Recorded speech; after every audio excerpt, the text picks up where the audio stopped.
taxi driver who was stopped. They're actually chasing him on foot now. I think I'm going to ask Uri to just take off the camera and maybe let's move forward just to show you what's happening there exactly.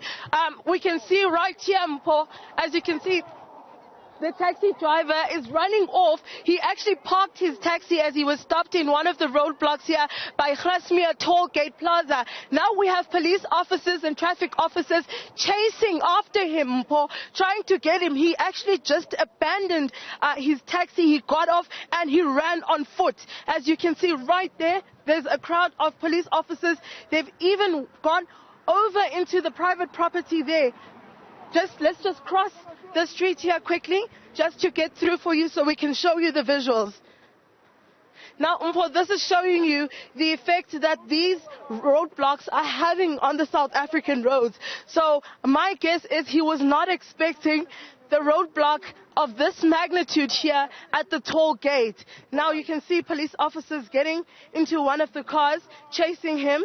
There are some who have gone on foot, chasing him inside the private-owned land, together with the Gauteng Traffic Department.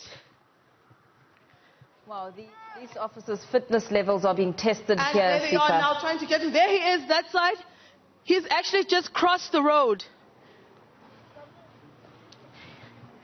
He's actually crossed the road by the bridge. As you can see far ahead, Mpo, there is a bridge. He's just crossed the bridge now. Traffic officers are trying to get onto the other side of the N1 so that they can apprehend the taxi driver. I mean, who would have thought, Mpo, that this would be happening right now? I guess these are some of the things that actually take place. And just before we spoke to you, I could hear that the minister was also quite surprised and shocked. As you can see, the bystanders here, other traffic officers also shocked at what just happened, as they were not expecting it. Now, they're going inside to search this vehicle because they don't know what the reason could be for him to abandon this vehicle and actually run on foot.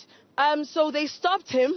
They asked to search, and it looks as though he does have passengers inside. I see there are some passengers who are actually being questioned now. So we're going to move towards these passengers just to hear what is happening.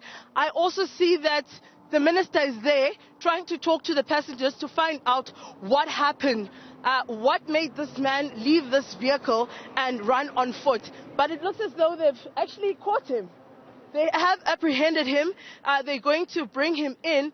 We'll just make our way towards the minister to talk about this man's bold move, thinking he can get away during a roadblock of this size. I mean, you can see the amount of traffic vehicles, police vehicles that are here. One wouldn't think that someone would think they could just run away. So they're going to bring him in, and I'm sure for him, it's behind bars, Mpo.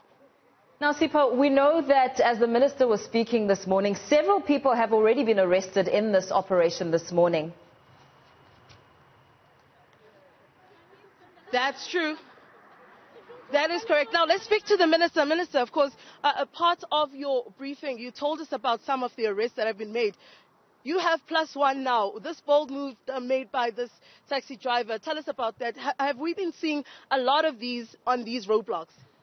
A lot of these do happen on a daily basis. It happens all the time. But this taxi driver, he doesn't have a driver's license. He's got a learner's driver's license. This vehicle expired in 2018, but it's on the road. So that is why he's running away. But we will find him now and bring him to book. But these are road infringements.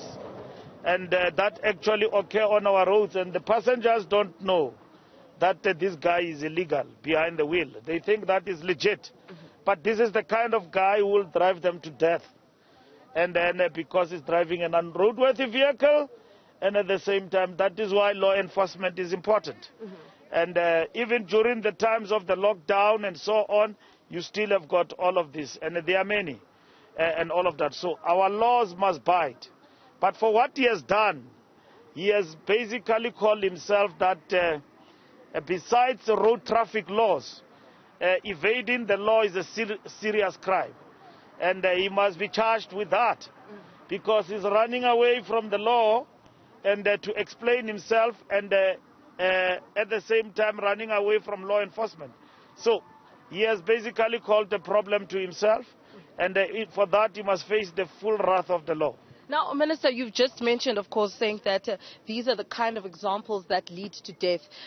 Unroadworthy car, not having a valid license. Now, let's talk about the 28 road deaths that have been recorded over the Easter period. As you've mentioned, such an extraordinary time during the lockdown. I think some South Africans would have expected that you would talk about smaller numbers. Were these people who were permitted to do provincial cross borders, or what were these accidents?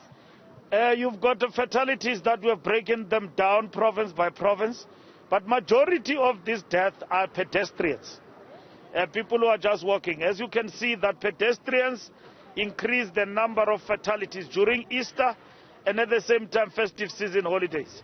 Now, it means one thing: South Africans must be educated about obeying the laws of the road, particularly those who are pedestrians.